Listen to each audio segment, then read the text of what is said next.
Hi and welcome. Today we'll be looking at a for loop. This is a follow-up to the many other videos that we have done on C++. A for loop is a repetition control structure that allows you to efficiently write a loop that needs to execute a specific number of times. And that could be as many times as you want. The syntax for a for loop is nothing more than the keyword for, and inside of parentheses we have an initiator, a condition, and an increment. And then after that you have curly braces, and contained in the curly braces is a statement. This is similar to the while loop that we did before, except for the structure of it is more compact, more efficient. This actually is one of my favorite loops. In it is executed one time before the execution of the code block. The condition is what defines the condition for executing the code block. So as a for instance, maybe x is greater than 0. And so the block will execute with x being great as long as x is greater than 0. So let's say that we do an initial one time. We have something like int x equals 10. So that could be our int. And then down here our condition could be as long as x is greater than 0, execute the block. And then we need to increment, well, the increment or decrementer. In this case we'll do an increment, let's say x plus plus. So in this case, as long as x is greater than 0, this will execute. Basically it's an infinite loop. But if we wrote as long as x is greater than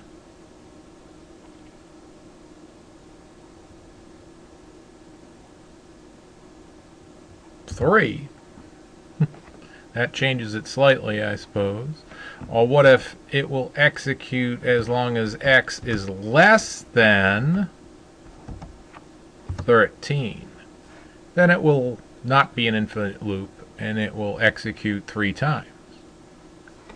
Anyway, let's write a program that uses a class that uses a for loop. And as usual, we start our programs off with an include IOStream, and we're using the namespace standard, std, and we will create a class. So let's create something pretty simple. We write the magic word class, and in this case I'm going to call it for because, well, we're creating a for loop.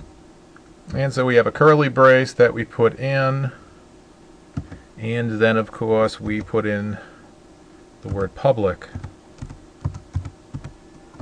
followed by a colon. And to make this more readable, I'll do it like this, where we put the word void get count, and we'll put void as the parameters, and we will put a semicolon after that. And I think that'll do it for the class structure. So we'll close our curly braces and put in a semicolon after that. There's our class. And now, so let's put together some sort of method. And in this case, we will take our method void for scope resolution operator, which is always needed, get count, and that is void in parentheses, and we will put our curly braces after, and we'll start on our for loop within this method. So we'll do something like for, and we will declare our integer right here, int value. So this is our value. We'll make it equal to 10. We put a semicolon after this. So this is the initiator. Okay. So the initiator in our for loop is value equals 10. And we're going to do this as long as value is greater than 0.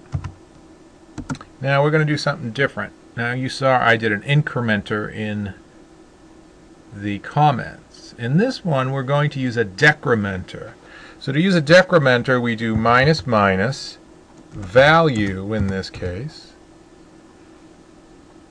And so we're going to decrement. So we set our initiator to 10, and as long as value is greater than 0, we're going to decrement. That's what this for statement means. Now, let's put something inside of our for loop. So we do curly braces, and let's see, what could we put in our for loop? Well, let's make this sort of exciting. We'll do a cout, and we'll put in, let's see, how about the count is, and we'll make that capitalized. The count is, we'll do that with a colon, full colon, and we'll put a space there. Then we'll put value in. Oops. Yes, I'm doing this on the fly. Once again, you can use an IDE if you like to do this, whether it's Visual Studio or Code Blocks or whatever you like. I'm just using a text file. So, and we'll put in end L. And so we have cout, the count is value end L. And we will close our for loop, put a curly brace. And so now we have something interesting going on here. So let's make this even more interesting. Outside of the loop, we want to print something as well. And so in this case, I think we'll do cout. Remember I told you this is going to be interesting. And we'll do, how about a /n, which gives me a line space, and then we'll do lift off. So if you haven't guessed what I'm doing yet, I'm doing a countdown to a lift off. Huh. And so we'll do that, and we'll put in a bang here. And yeah, I think that looks pretty good. I think we need something else, like an end L.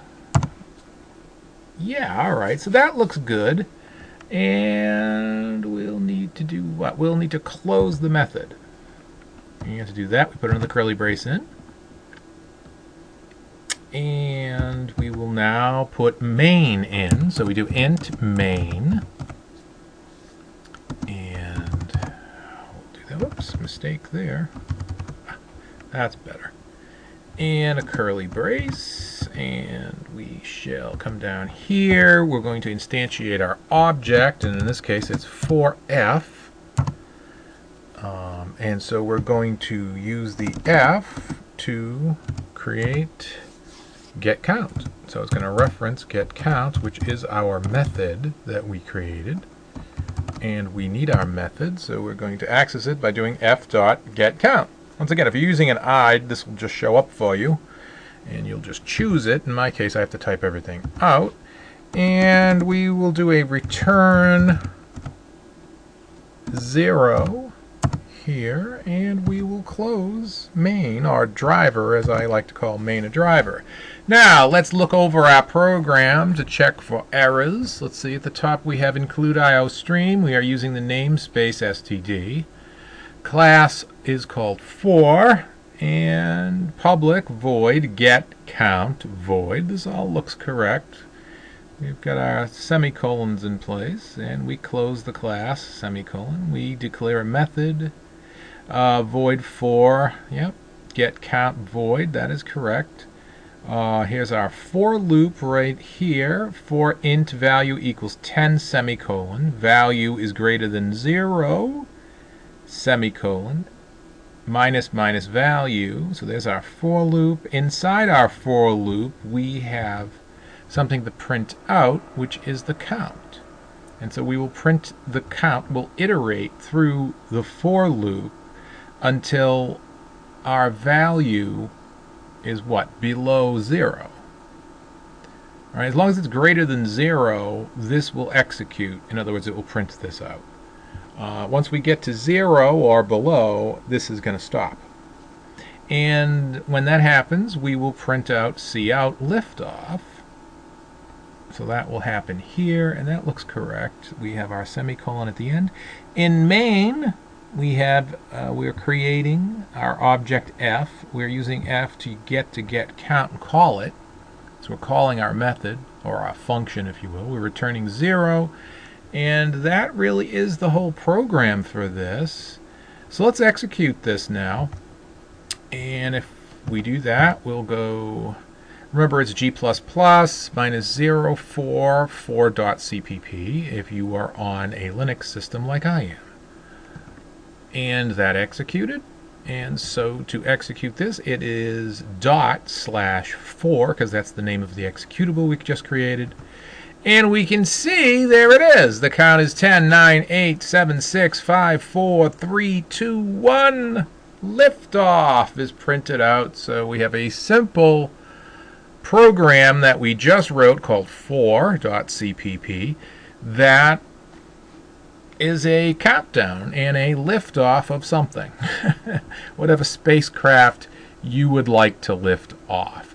If you enjoy these videos, please subscribe. Tell your friends about it and have them subscribe. Hit the like button. Until next time, I'll do another C++ video for you. Bye-bye.